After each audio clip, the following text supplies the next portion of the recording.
Have you ever heard a question so heavy, so drenched in silence that the air itself seemed to tighten around it, as if reality was holding its breath, waiting for you to flinch? Well, I have. And I wish I could say I imagined it, but no dream. No illusion could make my skin crawl like that moment did. You're not just watching this, you're in it now. You've already seen too much, and going back isn't an option. What you're about to witness isn't a story. It's a memory that should have stayed buried. I didn't mean to see it either. I didn't ask to be a part of this. But once you hear a certain name whispered in a place it should never echo, once you see a man vanish between the blink of two words, you stop asking why. You start asking how deep the truth goes. It began on a Tuesday morning at Freeman's Grill in downtown Atlanta. One of those strange spring days where the sky looks hungover, smeared with last night's thunder and regret. The place was half empty, just the way locals liked it. Quiet enough to think, loud enough to ignore your own thoughts. I had just sat down in a corner booth near the back, the kind where the cushions sigh beneath you like they're exhausted, from carrying secrets when something shifted. Not in the room, in me. A pressure in my chest, subtle but sharp, like standing too close to an electric fence you can't see. I didn't understand it then, but I would soon. Too soon. A woman had just walked in. Late 70s, maybe older, skin like bark smoothed by time, eyes so sharp they made everything else around her seem unfocused. She wore a deep burgundy coat, old but clean, and carried herself like the air moved aside for her, not because of arrogance, but because it remembered her. She didn't need to command the room. She was the command. And yet, it wasn't her presence that made me sit up straighter. It was what came next. The waiter, his name tag said Jared, froze. Not like a polite hesitation or a delayed response. No, he stopped moving like his body had been yanked from the inside by invisible wires. He was walking toward her with a pitcher of water, and then suddenly, he wasn't. The water kept sloshing, the ice clinking awkwardly, but his hand trembled. His smile didn't just fade, it collapsed, and I saw something flicker behind his eyes. Not fear, not confusion. Recognition, like he'd just seen a face that only haunted his nightmares. "I'm sorry, ma'am, but I can't serve you today," he said, voice hoarse like he'd swallowed dust. She didn't flinch. She just looked at him and said 4 words so quiet I barely heard them. "You remember my son." That's when the lights flickered, just for a second, just enough to make every patron look up, blink, and brush it off, but not Jared. He stepped back like those 4 words had slapped him. The pitcher slipped, shattered on the tile, water seeping like blood across the linoleum. And then, he ran. Not walked. Not apologized. Ran. Nobody chased after him. The manager barked something unintelligible, then turned to the woman with a nervous smile, offering to seat her. But she waved it off and sat down quietly at a table by the window.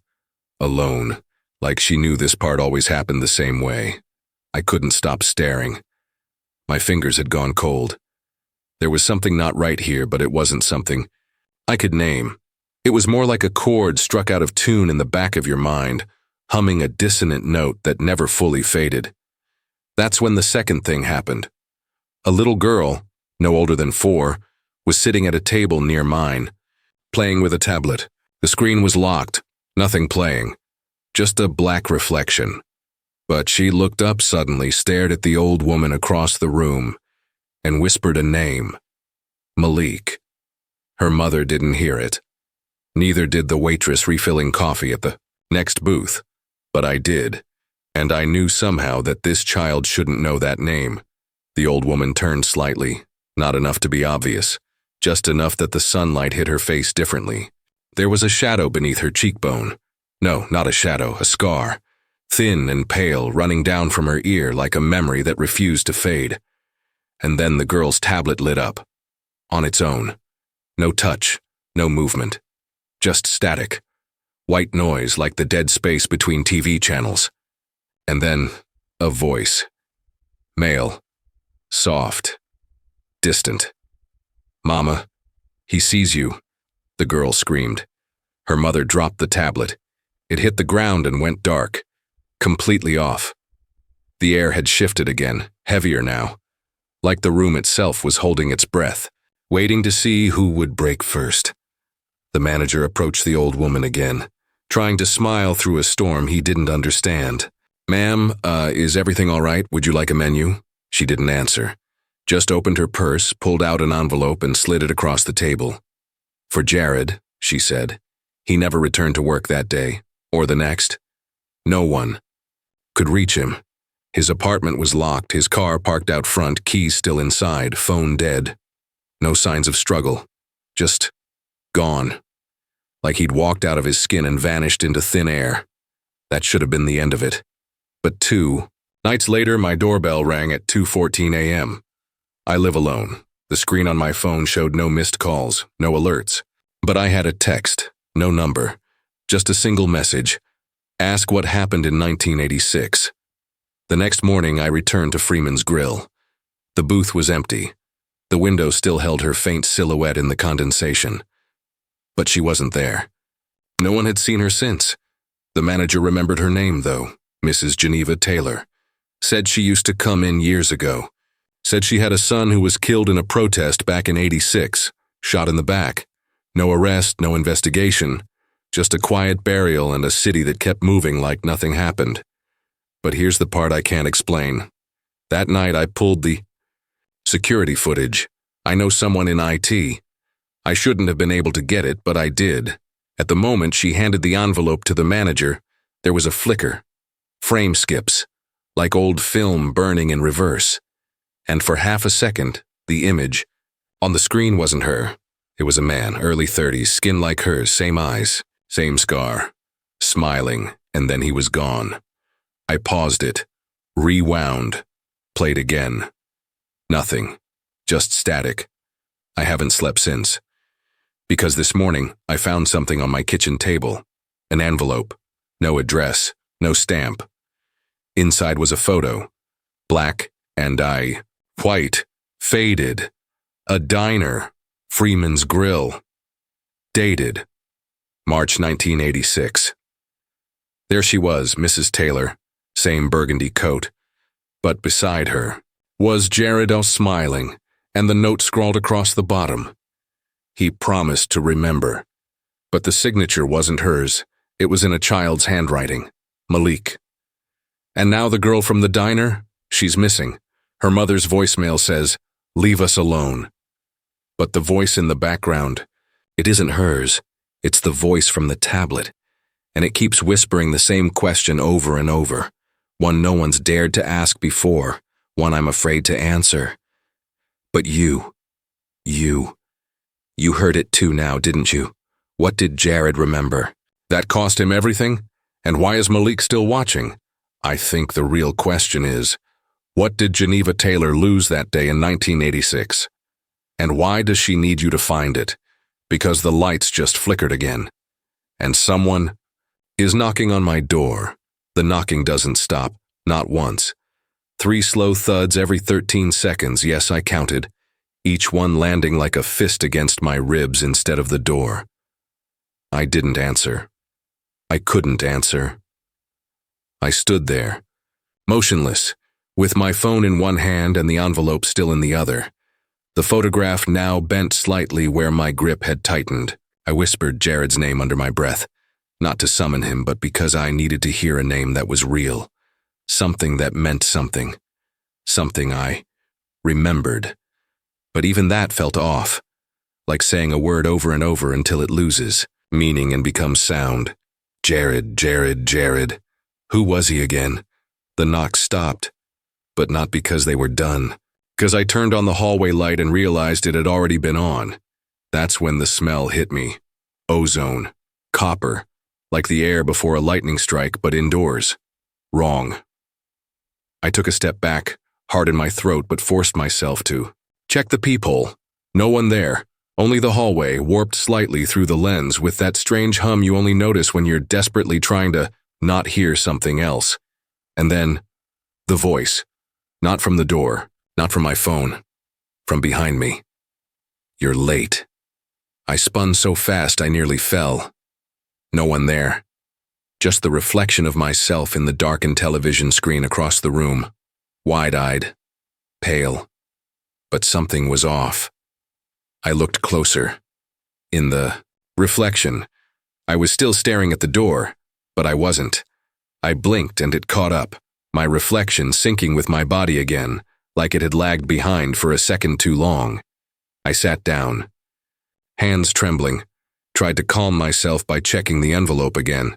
Maybe I missed something. Maybe this was all a joke, a sick prank. But the photo felt old, decades old, and it had that smell that can't be faked. Paper soaked in time, and grief. The signature, Malik, wasn't printed. It was etched, scratched in like whoever wrote it didn't have ink, just desperation. I stared at it too long, long enough that something in me whispered, "Look away." And that's when the TV turned on by itself. Not fully. Just a flicker, blue screen, white noise. No sound, just that endless static snowstorm, the kind that fills the room with a quiet that screams. My finger hovered near the remote, but before I could press a single button, a second. Voice cracked raw, "You're remembering wrong." I turned. No one, but the screen had changed. It was playing footage of me, sitting at Freeman's Grill. But not the version I remembered. In this version, the woman in burgundy never appeared. Jared didn't run. The little girl wasn't even there.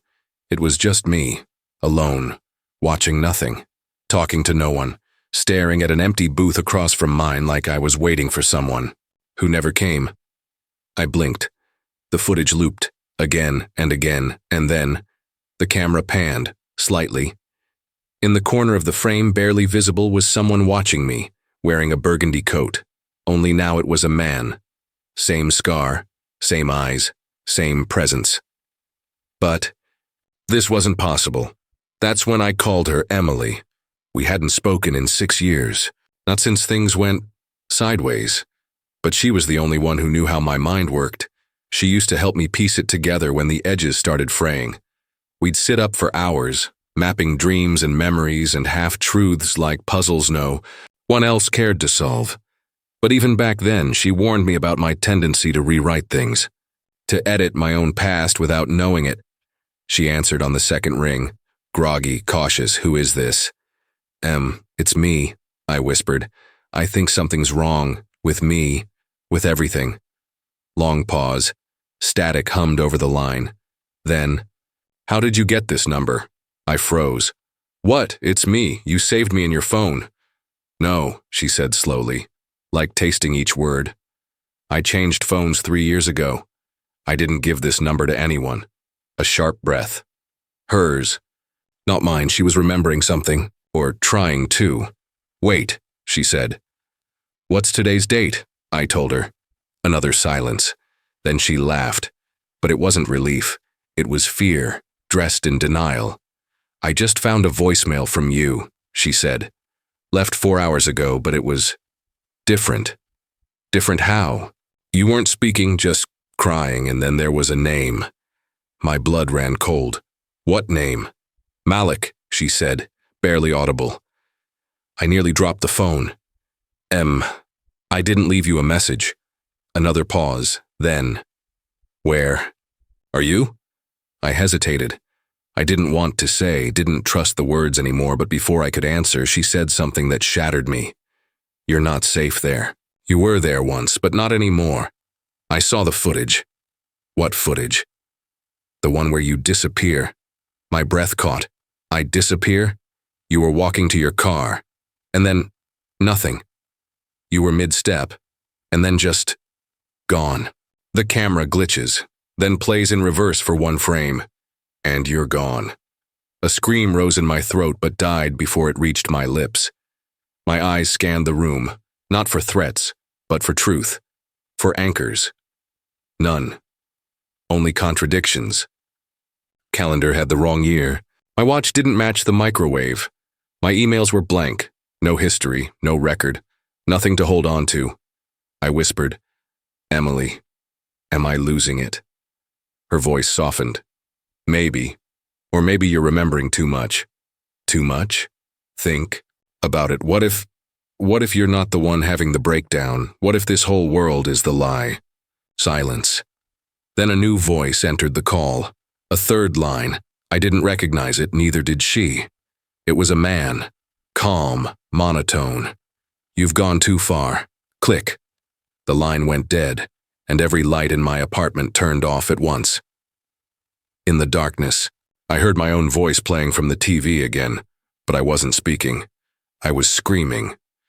And underneath it, low, almost inaudible, was the faint sound of a child laughing. Not joyous. Not innocent. Knowing. And on the screen, a new message scrawled in red.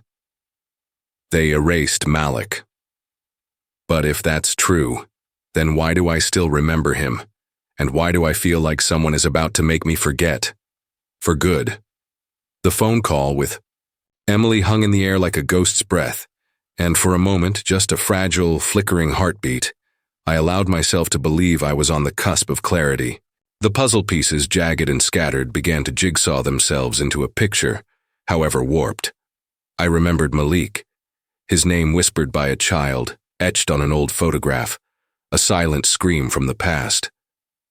But more than that, I remembered something else, a memory slipping through the cracks of my mind like a faint pulse in the dark.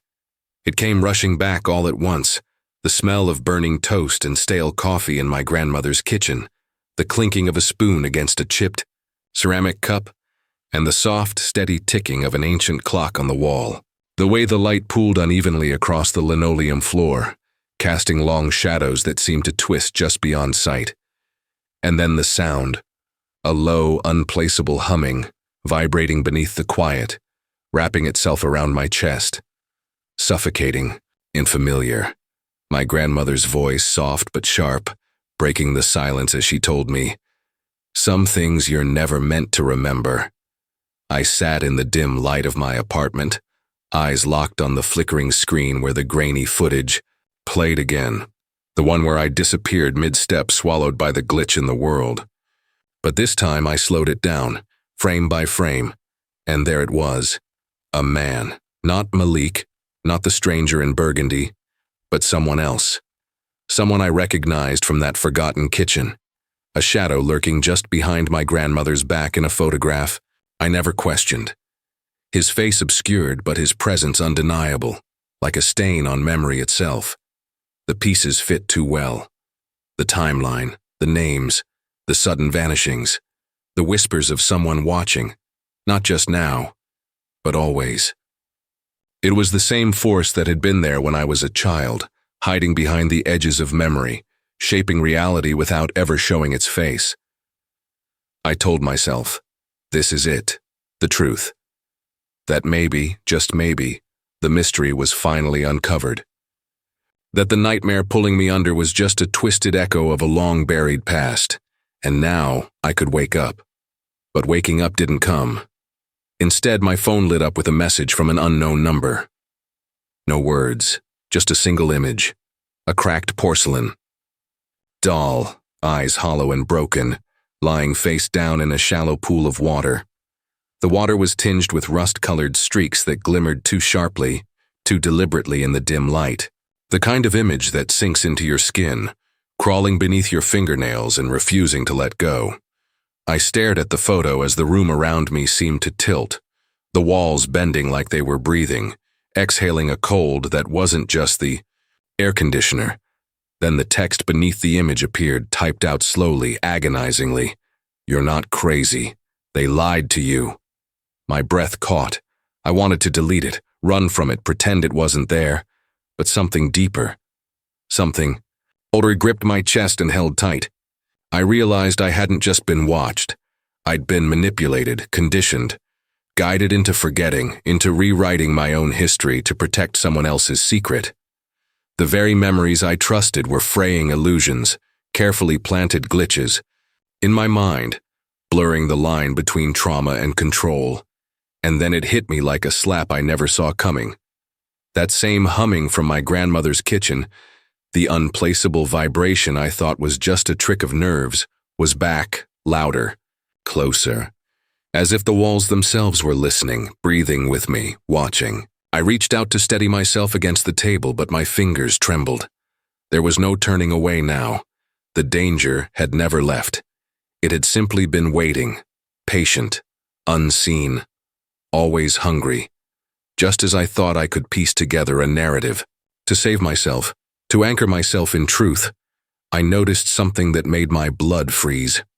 The photograph on the envelope, the one with Malik's name, was suddenly different. The handwriting wasn't mine to recognize anymore. It shifted before my eyes, twisting into something unrecognizable. The paper itself rippled like a living thing refusing to be read. A cold certainty settled over me.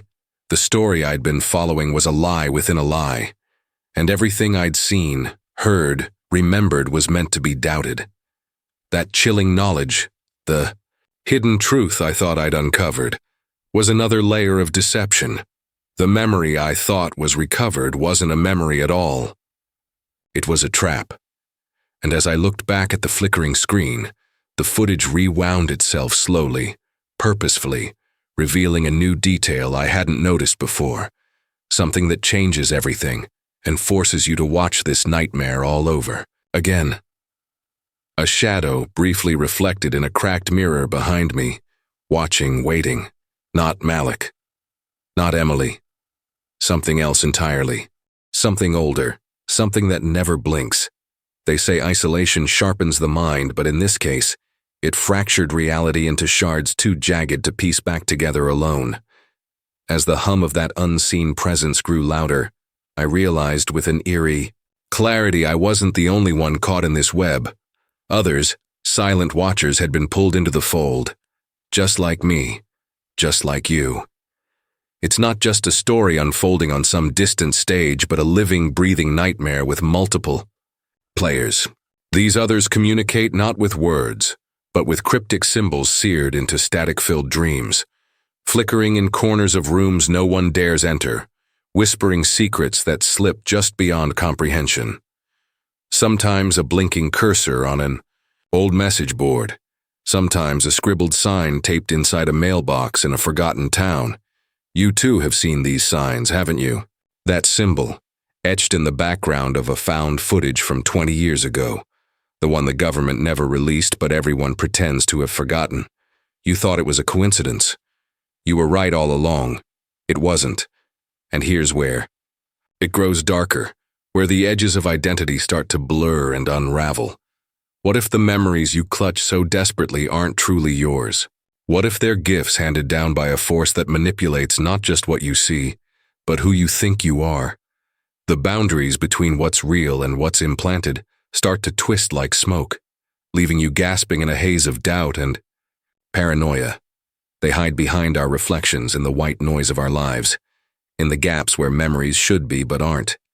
You feel it, the slow erosion of self, the creeping suspicion that your very mind is a battleground, a testing ground, for something much larger, a game no one asked to play. From a distance, watching through eyes that see without being seen, there's someone else.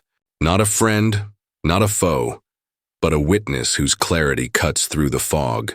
They watch us like patients under a glass dome, cataloging every flicker of fear, every broken memory, every glimmer of truth. This observer is the only one who might hold the key, but even their motives twist in shadows.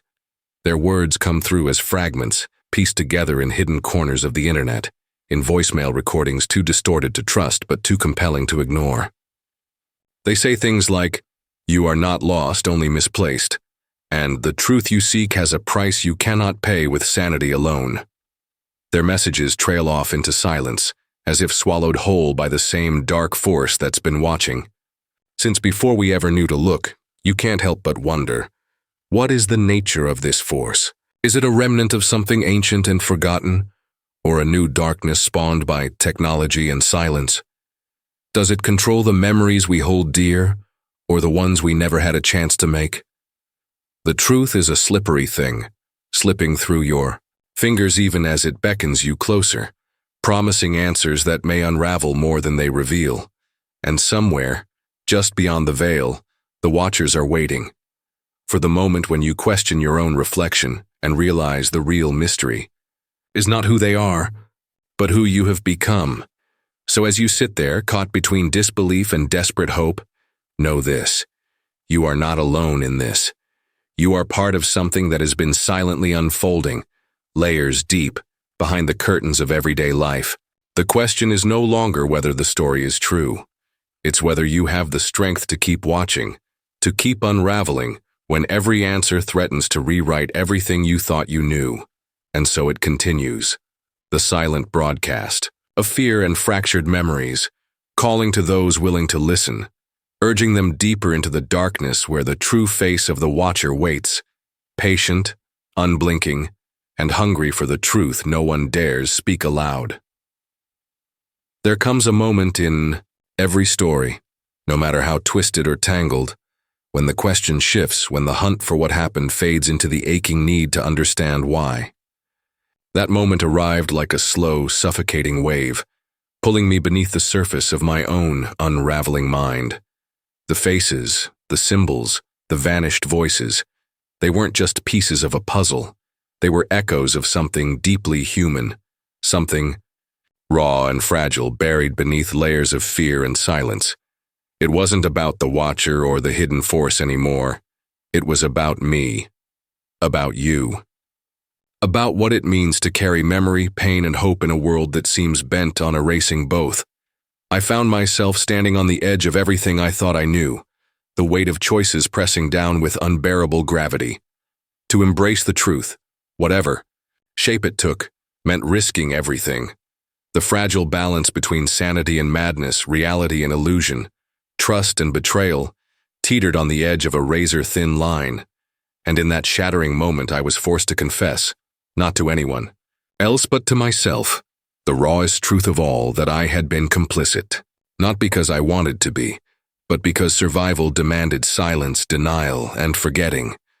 I had turned away from the cracks in memory, from the voices too painful to hear, from the truths too heavy to bear.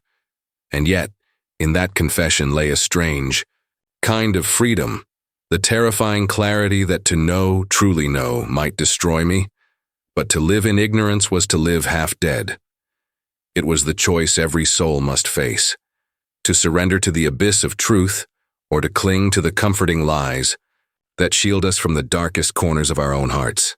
There was no right answer, no safe harbor, only the terrifying awakening that we are all in some way haunted by the stories we refuse to tell, by the shadows we carry within. The room seemed to close in, the humming returning, less a threat now, more a solemn hymn to what it means to be human. I felt the eyes of the watcher, the silent witnesses, the others caught in the same tangled web, not as enemies but as kin in this shared nightmare.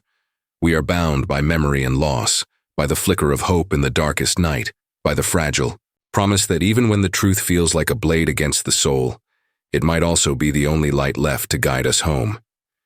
And as the screen flickered once more, as the shadows stretched long and the silence deepened, I realized that this was no ending. It was the beginning of a reckoning, a call to awaken from the dream we didn't know we were living, to face the truths we were never meant to see. So I leave you with this, not as a conclusion, but as an invitation to step deeper into the mystery, to question the stories you hold dear, and to find the courage to stare into the darkness that lives within us all. Thank you for watching. Don't forget to like, share, and subscribe for stories you were never meant to hear. Until next time, remember, some truths don't want to be found.